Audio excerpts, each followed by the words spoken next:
On the F-16, and in here you can see the wiring. So basically my air brake controller gets wired through here and then just gets protected by the silver tape and gets run all the way forward up the ledge right there, and joins up with the elevator wire and light wires, and then the other wires obviously go up the other side. So that's the other elevator right there, and the rudder wires. So those get run to the front through here.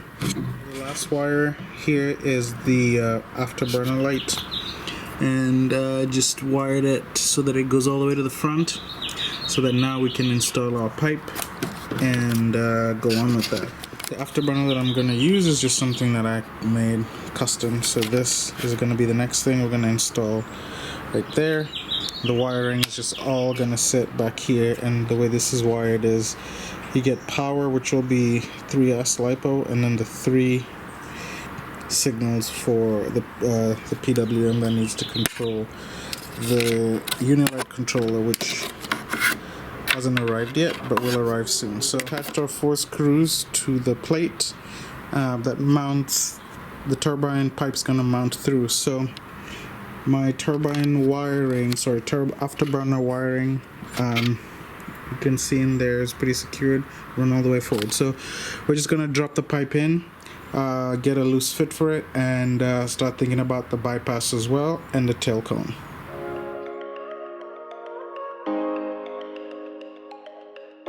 So my tail cone, which is this guy, I've clearly added a BVM heat shield, and that's not really to protect the tail cone.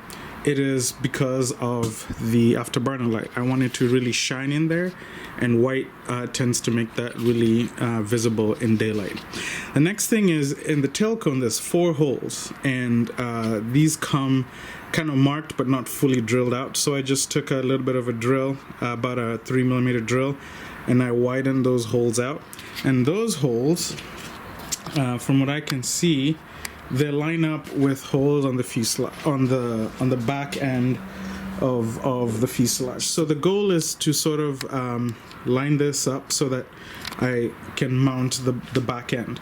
The only issue I found is that when I mounted the cone, I found that there's a little bit of excess. So you can see where I've marked with a Sharpie right here. These 4 corners sort of interfere with the perimeter of the cone, so that if I mount this where it wants to sit, you can see, like for example right there, it kind of interferes. So I'm just going to take that out with my Dremel and proceed to mount this and then figure out how everything's gonna sit in the plane in terms of the pipe. So I started all my 4 screws. You can see 1, 2, 3, 4, and the reason for that is because they are really tight up against the edge, so it's going to be really tough to, I guess, screw these in once you have this, if the screw has not already been started into the wood. Second thing, again, I think it'll be easier if you get a round-edged ball end sort of driver. It just makes it so that you can go at an angle. So that's what we're going to do now. Oh, I should also mention that you can see I cleared up those edges that were interfering with the cone, so made some room there and then also on the top. Do that. So, this is why, yeah, it'd be very difficult to do this at a straight angle. So I'm gonna hold.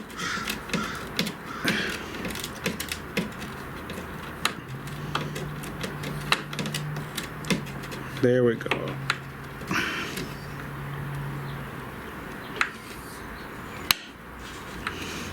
Okay, so now that's in, and I'm going to repeat that process for the rest of them, and then we're going to be done. Just like that, 4 screws, tail con is on. I did a little bit of finagling to get the screws right, but I just took off the cone, kept putting it back on until I got the right mounting locations for all 4 screws.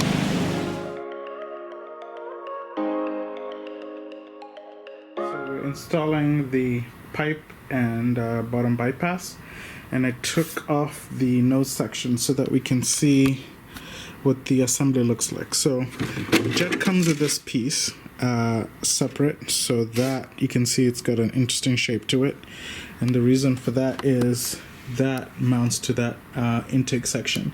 So, and you can see in the bypass here there is a little bit of a groove, and the intention of that is to mate it with this piece. So basically I'm going to attach this guy first and make sure that that works. And now the key thing to remember here is that when this is correctly positioned, there's going to be tanks, saddle tank on this side, saddle tank on this side, and a center tank sitting on top. So the position of that is actually important, because that sandwich is what keeps everything in here pretty tight, if I recall from building my previous Skymaster F-16. So we can see here that I'm a bit forward, but basically I'm just going to play around with this positioning until I like where everything's at. Bypass and this guy, and you can see right now it's not quite fitting, but we're just gonna adjust that until we like what we see, and that's gonna tell us where everything's gonna sit. Ideally it should sit pretty close to that gap there, so that it seals properly all the way in. So I'm gonna try and figure out how that jives with the rest of the pipe assembly. Still going to be not as convenient as I had liked, but here goes. So pipe sitting roughly still needs some adjustment. You can see by looking at that turbine, it looks like the turbine is sitting a bit low, so we'll need to adjust that.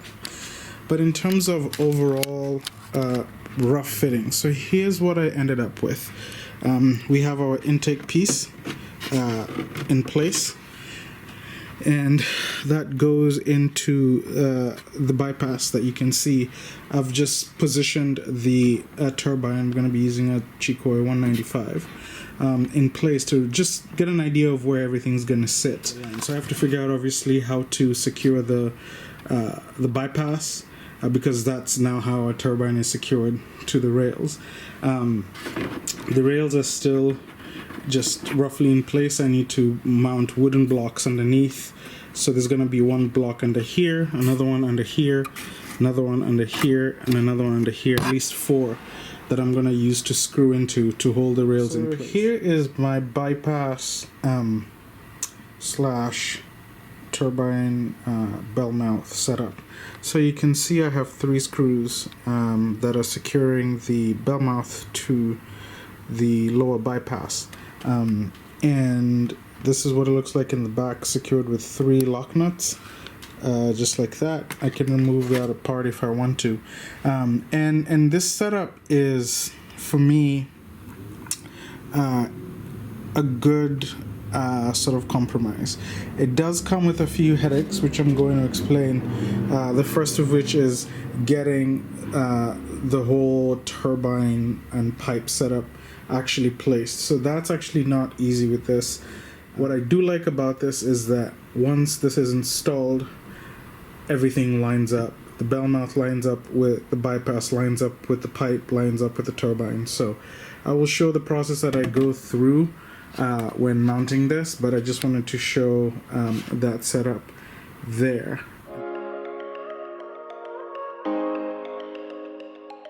Package, you get a few blocks of wood, so I'm going to use 4 of those to actually glue onto the bulkheads as supports for the turbine rails. So it's time to glue some blocks onto the wood. And so what I did here is I roughly mounted them like you can see I did here, and then went to the back of the jet and used a Sharpie to just mark the circle so that I can, kind of contour the thing correctly. And I marked them with the side. So this goes on the left and this is the front, which means this is the side that will be getting glued to the bulkhead. And here's my right one. So basically I like to mark things, and basically that's going to get glued to this spot right here. Before gluing, I'm just going to rough up the surface just a little bit, clean it up on all 4. So I'll show this one and I'll repeat that process, just roughing the surface up on this side as well as the other 2 that are on this other side.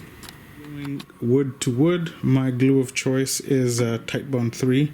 I haven't found a glue that's better at forming bonds when it comes to wood other than this. So we're going to glue this, we're going to let it sit for 24 hours. We're not in a hurry, and when that is cured, the wood is going to be bonded as if it's one piece. This is a very, very strong bond. So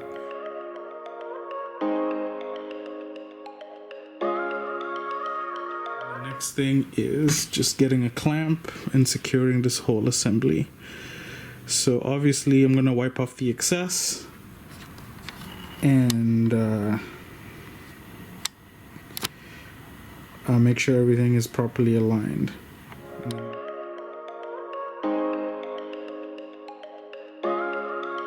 So all 4 mounting blocks are done. We're just gonna let the Titebond 3 do its thing. And my blocks have dried, as we can see down here. So I now started working on the turbine rails, and I have drilled some holes. I just eyeballed where these would go. And once I drilled the holes, I also did a countersink with the countersink bit. And now I'm gonna use my hole punch to actually get the right spot on the block of wood underneath, so that I can drill a pilot hole and use some self-tappers to go through and secure the turbine rail where it needs to be. So the angle of this, I'm going to use my hand drill bit. So this is a tool I keep handy, and I'm using a drill that's just about, I believe it's like 2.7, maybe 3 millimeters in diameter. The screws that I'm going to use have a thread that at its widest is about 3.49. So that should provide enough room for me to create threads, fill those threads with CA, and then we can use our screws to secure the turbine rail in place. So the holes for holding the rails are drilled and treated with CA. I also treated the countersink bits with CA. So now I should be able to mount this in here.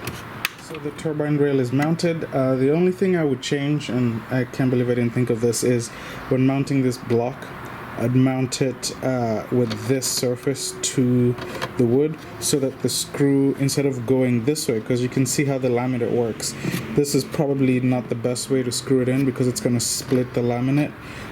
But if this was 90 degrees so that the screw would go from the top, then that would actually be a better way to mount this. So the rails are done for the most part. The wire organization underneath the rails is pretty much done. So I've got to do the same on this other side, just get the wires organized. And then before I put the whole turbine pipe system back, I need to also get all of this wiring organized. Okay, so the wiring for the brakes, lights, and gear I have cleaned up and routed through the middle. You can see these zip ties right here. Actually, the piece of metal, this guy, there's a bit of a gap between it and the bottom, so you can actually get the zip ties to go underneath and secure the wraps accordingly. So the next thing I'm gonna do is, I don't see any Loctite on these screws. I'm gonna go remove each one of them, Loctite them. These are the screws that are holding the metal bracket to the bulkhead. So I'm gonna put some Loctite in there, Loctite all of them, Loctite any other screws that I can get my hands on, because once that's done and we put our turbine stuff, there's not gonna be very good access unless obviously I flip the plane, but there we go.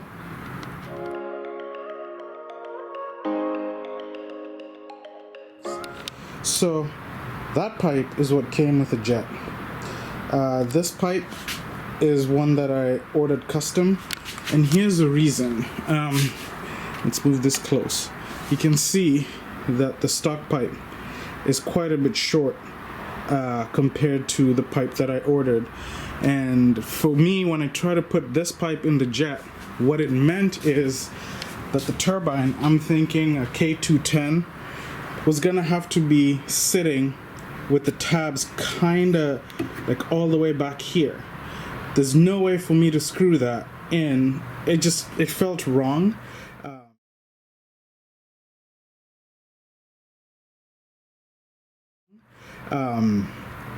And so I decided to go with a different pipe. So basically, if you think about the tabs of the turbine sitting back here versus sitting pretty much center, you have about that much of pipe missing.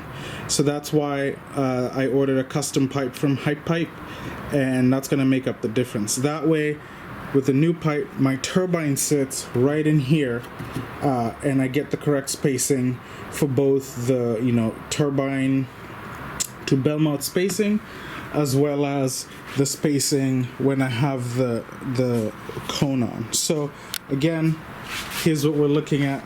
Big difference. This longer pipe, obviously, there's gonna be a few things. The older pipe already couldn't go in as one piece. That is, go in from the top here. There's not enough angle or spacing to get the whole pipe in without taking the bell mouth off. With the new pipe, it's a little bit more annoying. So even if I take the bell mouth off, it doesn't quite fit in through there. So the way this is gonna get installed is through the back. So I'm gonna install the pipe through the back that way, and then once it's in there, I'm gonna install the bell mouth and the bypass, and we'll show what that looks like when it's done. So here's the new pipe on the front, and as you can see, I have my Zycor 195, and with everything attached, including the front intake portion.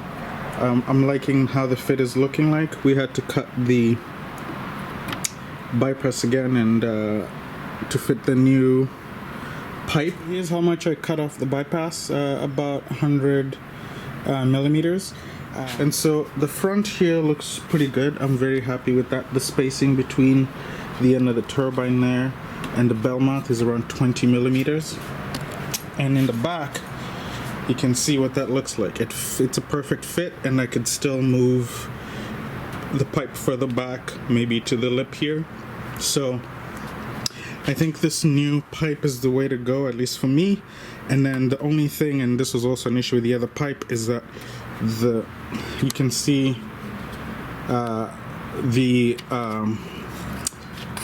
the piece of wood that the pipe goes through is actually not very tight on the pipe, so the pipe can move up and down. And this was the same case because I got this pipe built to the same dimensions as a Skymaster, so I'm gonna have to modify that. But if you can see now, the turbine sits right smack in the middle.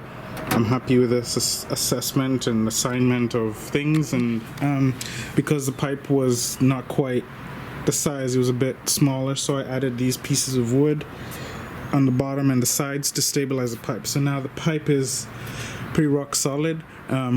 Those pieces of wood shouldn't get hot, but I'll keep an eye on them. The reason is there should be cooling air moving in between these fins to keep the outer surface fairly cool, but I will keep an eye on those. So I'm just going to apply some epoxy. Right now they're held in place by CA. I'm going to apply epoxy and finish that.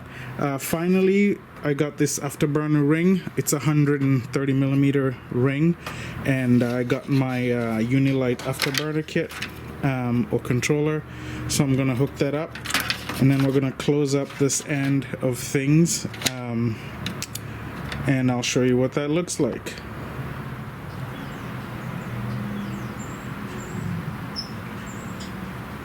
It's bright enough. I'm not sure if it's as bright as I want it. Maybe I want it brighter, but I'll fix that when I get to that point. But yeah, so far it looks good. We have the rails, and what I'm doing is I used wood glue, Tight Bond 3, to glue the extensions. So my Zycor 195, when these guys are placed, is going to be a little too narrow, so I need to extend it. So basically what I did is glued a piece of plywood to the bottom, and then make sure I get a nice surface area to glue that. And then there's an overhang here about 7 millimeters wide, and then this is going to be glued. Once that's dry, I'm going to glue this guy up on top of here, and then the turbine's going to screw just fine to the top of that. And same goes for this side. So that's what's going on here. And once that's cured, we can go and assemble everything in the jet.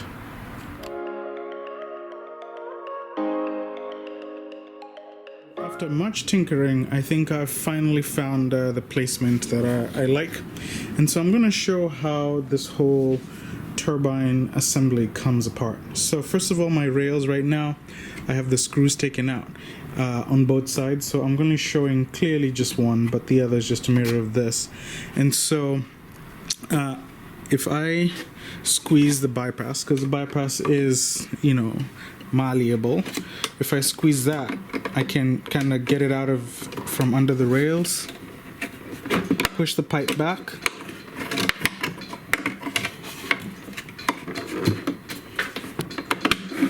just like that, and release basically the bypass and the pipe from the rails, and then squeeze some more, turn it.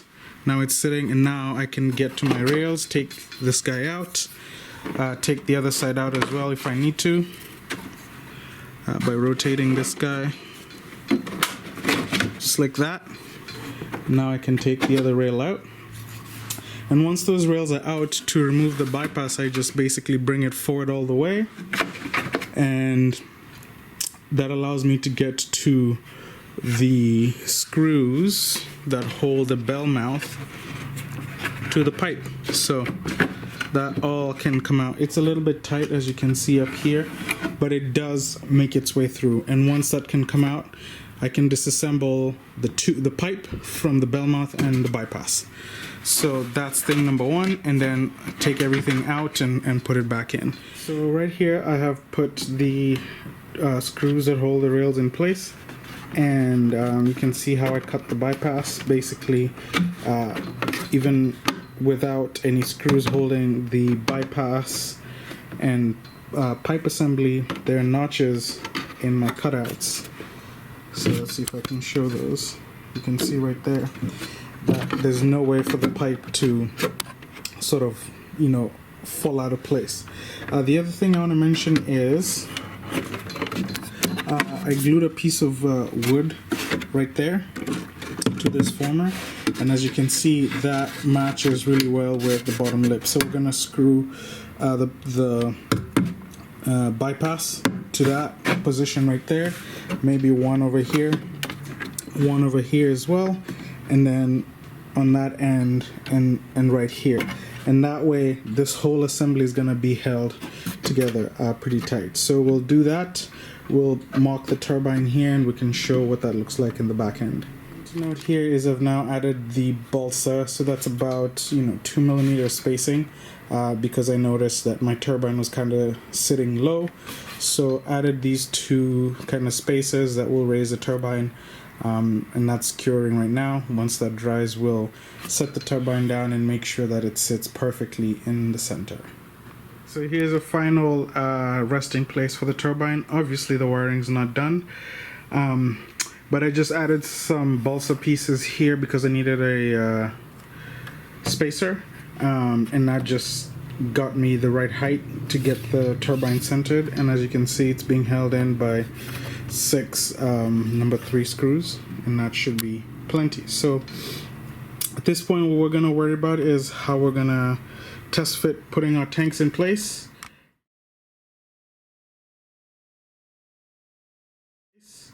And then once that is in place, we are going to deal with all of this wiring that needs to be attended to.